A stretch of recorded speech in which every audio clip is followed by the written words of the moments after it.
I would rather not use this forum to announce that. I think I should talk to them first because the official decision has not been made. They should hear it. It's here. Whoever it is should hear about it first from me, not through the news. But yes, we're very clear on what we're going to do next.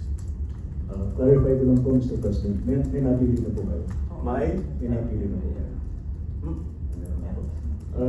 Talking about prison order, security, Mr. President, ano po yung magiging marching orders nyo doon sa bagong Chief PNP? Especially na gusto nyo i-intensify yung police visibility sa mga kalye. Well, what will I tell the new Chief PNP?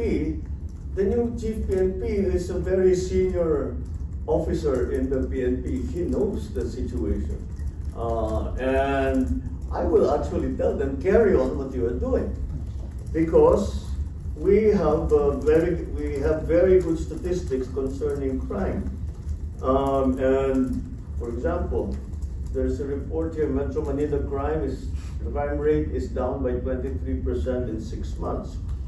If we are going to look here at the crime result at the national level,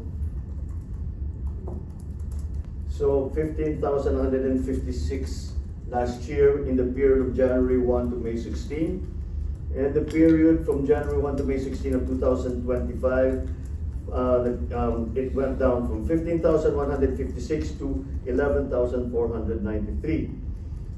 That minus lahat, when you make that comparison of January 1st to May 16 of last year to this year, everything, murder, homicide, physical injury, robbery, theft, rape, carnapping, all went down. So they must be doing something right.